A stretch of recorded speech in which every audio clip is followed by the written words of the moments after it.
Olá, seja muito bem-vinda, seja muito bem-vindo ao programa Economia para você. O Banco Central reforçou nesta semana que vê pouco espaço para acelerar o ritmo de corte de juros. Diz que está mais preocupado com a economia internacional e também com os desafios de equilibrar as contas públicas. Até onde cai a Selic? Quais os efeitos práticos aí no nosso bolso? O meu convidado de hoje é o Caio Megali, economista-chefe da XP. Vamos ao nosso top 3 de hoje. Top 1, dólar acima de R$ 5,00. Top 2, o peso do dólar e do petróleo na inflação.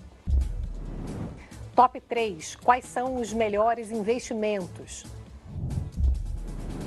E aqui ao meu lado está o Caio Megali, economista-chefe da XP. Caio, que prazer te receber aqui. Obrigada, bem-vinda. Prazer é meu, Juliana. Prazer estar aqui falando com vocês, batendo esse papo sobre economia. E vamos trazer economia para você, né? Porque é importante a gente poder traduzir o economês. E um grande economês é sempre a ata do Copom, que a gente que cobre economia há muito tempo fala que tem uma linguagem própria, né? Que é o Banco Centralês, né? Ou Coponês, né? Eu trouxe um trecho aqui para a gente poder explicar um pouco aí quais são as mensagens que afetam a vida de todos nós, né? O documento do Banco Central é a ata do Copom, que aparece aqui, eu destaco logo o início aqui do texto, onde o Banco Central, ao deixar claro aqui, mais uma vez, reforçar que não há espaço para acelerar o corte de juros, ele se mostra muito preocupado com a economia internacional, o ambiente externo mais incerto, cita aí os bancos centrais das principais economias determinados a trazer a inflação para baixo, né, para as metas. A questão da economia internacional, Caio, o quanto que ela é mais importante, você diria? Dá para a gente dar um percentual, assim, no todo ali que o Banco Central está olhando? Boa, você viu que o documento começa a ata justamente falando do cenário internacional, e o cenário internacional ele tem um fator positivo e um fator negativo para a decisão do Banco Central agora. O fator positivo é que a inflação no mundo inteiro está cedendo. Não é só no Brasil que a gente vê essa trajetória de queda. Desde o ano passado, os bancos centrais gerais estão lutando contra a inflação, subiram juros, trabalharam ali para normalizar as cadeias de fornecimento de produtos, para melhorar a oferta, e a inflação veio caindo. Então, como a inflação pós-pandemia era uma inflação global, quanto menos inflação tiver no mundo, mais nos ajuda aqui também a trazer a nossa inflação para baixo. Então, acho que ele começa dizendo isso, que os bancos centrais estão fazendo um esforço e estão ajudando, estão colaborando em trazer a inflação para baixo. Mas, por outro lado, quando sobem os juros, especialmente nos Estados Unidos, que é considerado ali a taxa de juros mais de menor risco no mundo, mais segura do mundo, e com a moeda, que é a moeda mais desejada, o dólar, sempre que os juros sobem nos Estados Unidos, isso provoca uma certa fuga de capital dos outros países, dos outros lugares, para os Estados Unidos em específico. E o que a gente viu nos últimos 2 meses, desde agosto, foi que não só as taxas de juros do Banco Central, lá dos Estados Unidos, estão subindo, que é as taxas de juros mais de curto prazo, mas as taxas de juros de mais longo prazo estão subindo também. Bateu recorde, né? Como é que chama? Os yields, né? Isso, são as taxas de juros de 10 anos. De 10 anos. Os yields, que são as taxas de juros, o rendimento dos títulos públicos de 10 anos e de 30 anos. De 30 também bateu recorde. Também bateu recorde, está voltando para níveis de 15, 20 anos atrás. Isso para a gente é ruim porque a gente passa a competir com a economia mais segura, né? Com juros mais altos na economia mais segura, isso para o mundo inteiro. Tanto que os mercados financeiros no mundo inteiro sofreram com essa alta de juros em agosto e em setembro também. E o que o Banco Central aqui está dizendo é o seguinte, olha, eu preciso ficar de olho, porque se isso começar a afetar a minha inflação aqui dentro, a taxa de câmbio, etc., talvez eu tenha menos espaço para cortar juros ao longo do tempo. É um ambiente internacional mais hostil, mais difícil para nós, países emergentes. Quando as coisas estão bem, né? Todo mundo está bem, e aí o Brasil acaba, mesmo não fazendo ali, dando a casa toda arrumadinha, passa despercebido, né, Caio? Mas quando você já tem um ambiente ali de maior preocupação com o mundo, você começa a olhar com maior cautela. Eu queria falar sobre isso pegando a questão da inflação, que é um fator positivo para a gente, né? A gente conseguiu puxar a inflação para baixo. Essa semana saiu o IPCA 15, que é a prévia da inflação oficial. O número geral veio um pouco abaixo do previsto, a alta da gasolina já era esperada, né, com o petróleo agora em alta, último reajuste, passagem aérea veio forte, a parte de serviços preocupou, alimentos é a notícia boa do ano, né, que continua com deflação. No final das contas, a gente tem também, acho que é o outro gráfico, né, que mostra a tendência de queda da inflação nos últimos 12 meses, que também mostra que, embora a gente tenha subido agora, né, entre agosto e setembro, a gente tem uma inflação que agora ficou mais na casa dos 5% do que naqueles 12%, né, do ano passado, ali do meio do ano passado. A visão geral da inflação é positiva e isso faz com que o Banco Central possa continuar cortando juros, olhando para esse aspecto positivo da nossa economia? Sem dúvida. Eu acho que a grande notícia positiva do mundo esse ano foi a inflação em queda, né? O mundo, como eu falei no início da nossa conversa, tratou de lutar contra a inflação no ano passado. Até 2021, 2021 era a pandemia, né? O objetivo era a pandemia. Como efeito colateral da luta contra a pandemia, né, por muitas injeção de recursos, restrição lá de produção e tal, a inflação subiu. Então, aí em 22, o problema central deu lugar para a inflação, né? E combatemos a inflação, melhoramos as cadeias de produção, subimos os juros. Aqui no Brasil, nós começamos a subir até antes dos outros países, tá certo? E a inflação veio caindo, né? Então, ela chegou a bater lá 10, 12, ela está agora rodando perto de 5. O Banco Central aqui foi obrigado a colocar os juros a 13,75, que é um juros bastante pesado, bastante alto. Sofreu muita crítica, né? Era um remédio ali amargo, mas necessário para aquele momento, né? Mas era um tratamento de choque, que, como todo tratamento de choque, ele vem uma vez só, tal, depois você vai retirando a dose do remédio conforme o sintoma vai melhorando. Uhum. E é exatamente o que está acontecendo, né? A inflação vai melhorando, você vai podendo reduzir a dosagem do remédio. Acho que a gente, ainda em 12,75, estamos com juros muito elevados. Então, tem espaço para cortar pelo menos mais uns 2, 3 pontos percentuais, até os juros chegarem perto de 10. Isso eu acho que independente dos juros lá de fora, independente de qualquer outra questão, só essa inflexão da curva que você mostrou aqui já abre espaço para esse corte. Dali para frente, aí eu acho que precisam de equilíbrios maiores na economia, especialmente aqui na economia brasileira. Como você falou, né, enquanto as coisas estão boas, enquanto o mundo está líquido, voando, né, tem aquele velho ditado que uma maré alta levanta todos os barcos. Uhum. Mas quando a maré baixa, é que a gente sabe quem está nadando pelado. Né? Então, quando a maré baixa, que os fatores específicos de cada país, de cada região, começam a fazer diferença, né? E eu acho que essa piora que a gente teve nos mercados nos últimos 2 meses teve muito a ver com essa baixa da maré global, que afetou mercados no mundo inteiro, e um pouquinho o nosso equilíbrio fiscal aqui, né? A gente tem uma dúvida grande sobre se o governo vai ser capaz mesmo de entregar o déficit zero, né? O equilíbrio fiscal, a estabilidade da dívida que ele está prometendo por conta das incertezas se as medidas de aumento de arrecadação vão fazer diferença, né? Então, eu acho que o desafio daqui para frente, né? Nós conseguimos trazer a inflação mais de 10, 12 para 5. A meta do Banco Central é 3, né?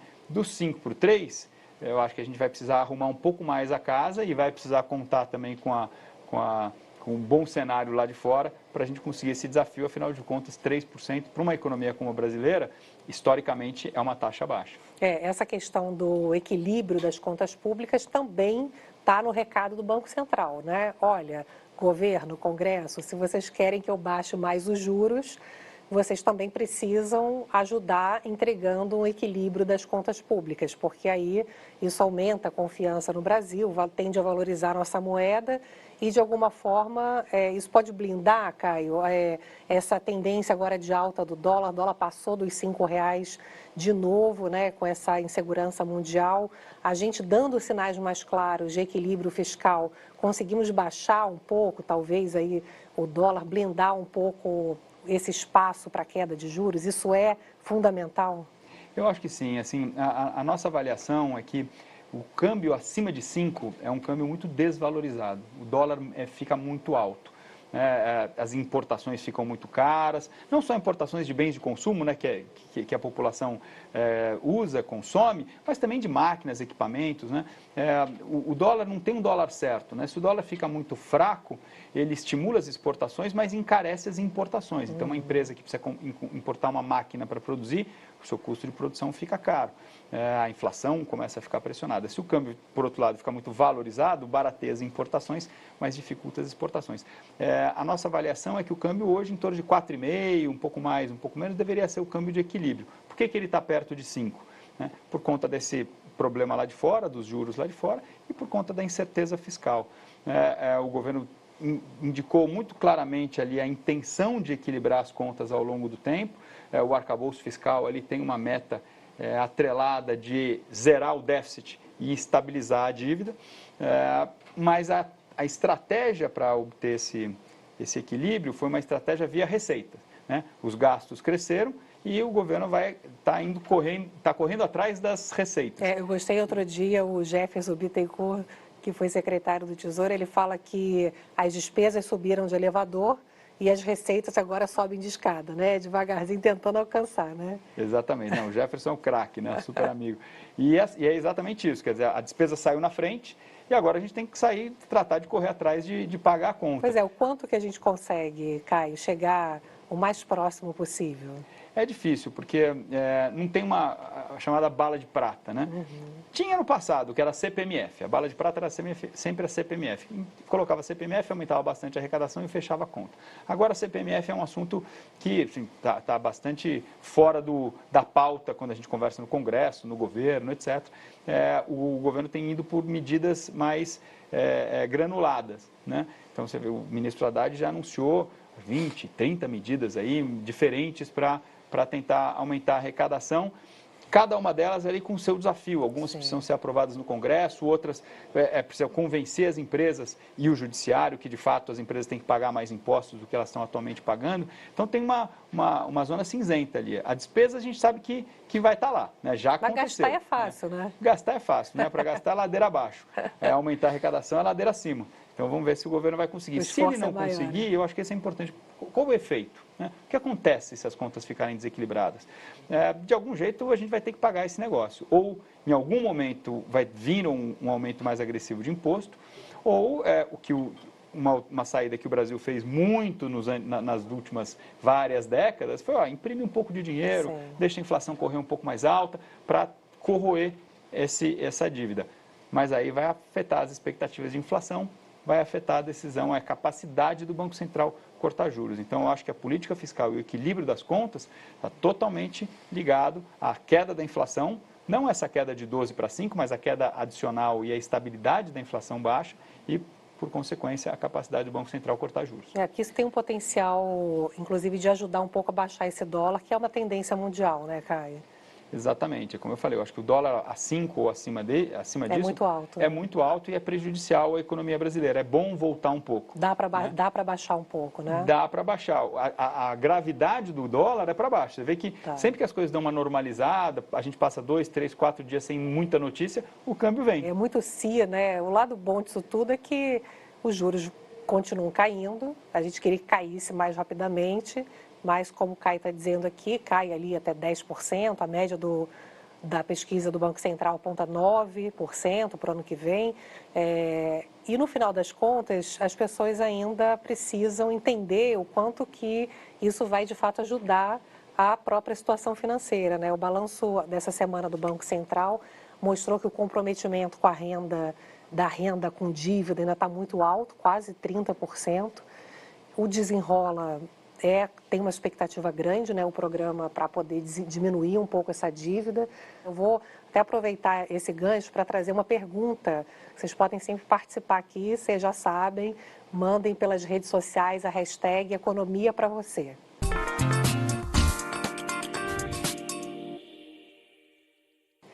Caio, tem uma pergunta sobre o seguinte: por que os títulos públicos do Tesouro Direto aumentaram as taxas no pós-Copom? Isso aqui é interessante porque tem a ver com o custo, né, que no final das contas essas taxas dos títulos é o que referencia o custo do crédito, né? Então acabou aumentando um pouco. Afinal, né, qual é a relação para você poder ajudar a gente a explicar por que subiram as taxas do título público e o quanto que você vê a redução do custo do crédito, né, que no final das contas ainda está caro, né? Sem dúvida, sem dúvida. Eu acho que a gente pode separar em duas partes, né? Primeiro, esse movimento mais recente. De fato, se você pegar as taxas de juros dos títulos públicos, este ano, de forma geral, desde o início do ano, a gente só vê queda, né? Os juros atrelados à inflação, né? Aquele chamado IPCA+, estava pagando lá no início do ano 5,50, 5,70, R$6, 6% acima da inflação. Isso veio caindo ao longo do tempo, junto com a inflação, né? A inflação veio caindo, veio aquela sensação de que podemos trabalhar com juros mais baixos e, portanto, veio o arcabouço fiscal, que sinalizou algum equilíbrio fiscal para frente. O mundo também, a inflação caindo, né? Então, o primeiro semestre foi um semestre marcado por essa respirada aliviada, né, que o mundo deu, né? Se a gente comparar como é que a gente estava há um ano e meio atrás a gente estava com inflação de 12%, estava com cadeias de produção completamente bagunçadas ainda, né? Comércio internacional entupido, não sabíamos se ia vir uma nova variante em algum momento, né? Aquele problema, né? Aquela tensão de sempre. Hoje, passado um ano e meio, agora a sensação é que isso está ficando para trás, as cadeias estão se normalizando, a inflação está caindo, o mundo sempre vai ter problemas, né? Sempre vai ter desafios, sempre vai ter risco, mas nada parecido com o que a gente viveu nos últimos 3 anos. Então, aquela sensação boa de que estamos saindo dessa tempestade. E aí os juros fecharam muito. Nesse segundo semestre, está vindo um pouco da conta, principalmente lá nos Estados Unidos. Né? Olha, gastamos demais durante a pandemia lá nos Estados Unidos, né?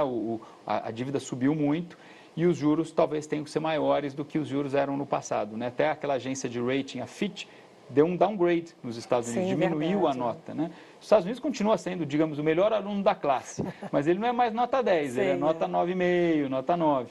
Né? Então, isso fez com que os juros lá subissem.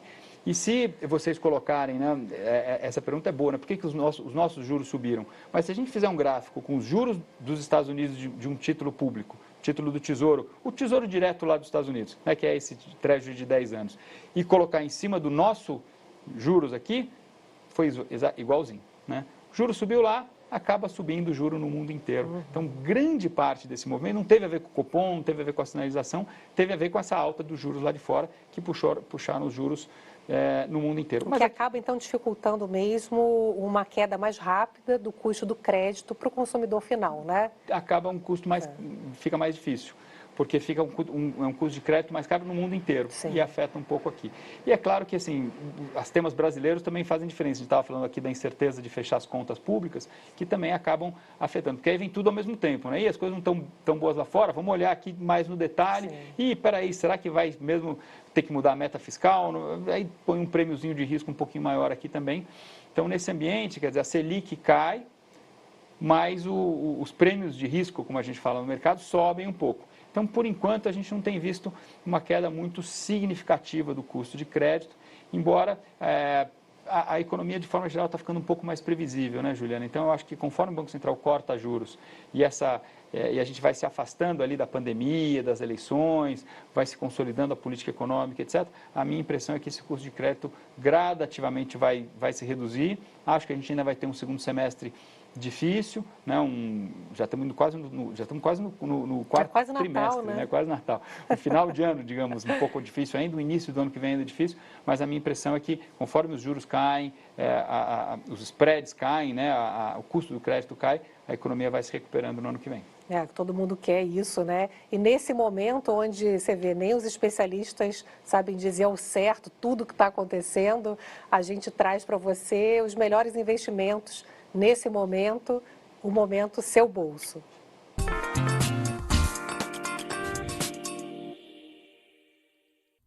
A primeira coisa que a gente tem que pensar antes de começar a investir é fazer uma verdadeira faxina financeira nas nossas contas. Entender como é que está a saúde financeira das nossas contas. Então, regra número 1. Pagar as dívidas antes de investir. a não ser que você esteja falando daquelas dívidas com juros bem baixinhos, que é o caso do financiamento imobiliário. Tirando esse caso e pouquíssimos outros, os juros que vão incorrer sobre a sua dívida vão ser maiores do que os juros que você vai conseguir no investimento que tem aí segurança e relativa previsibilidade, né? Então, pagar as suas dívidas antes de começar a investir. Aí o segundo passo é entender quais são os seus custos fixos e quais são os seus custos variáveis.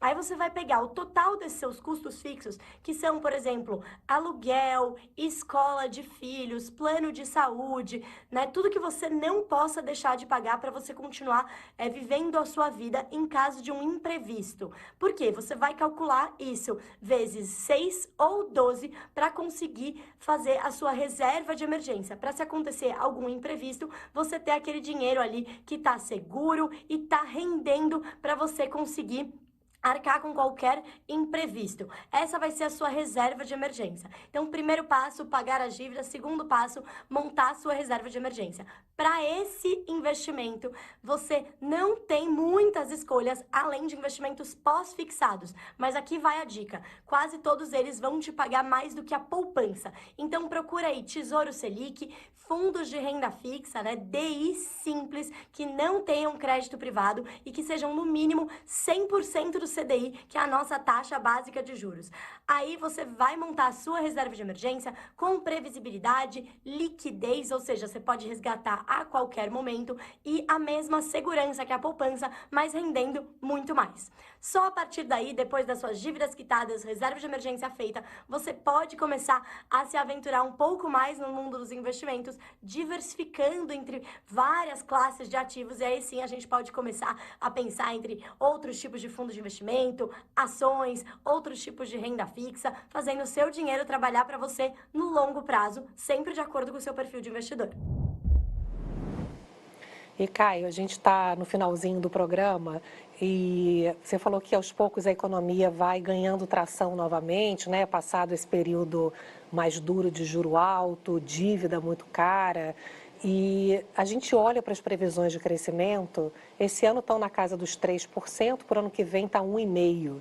Né? A sensação que a gente tem é que a gente, de novo, não consegue sustentar um nível de crescimento mais alto, tal do voo de galinha, né? A gente vai, né? Parece que o negócio vai engrenar e dá aquela titubeada de novo, né? Você acha que, você que acompanhou de perto também grande parte da discussão da reforma tributária, o quanto que você acha que a gente pode surpreender para melhor novamente a partir aí do, agora final do ano, Natal, né?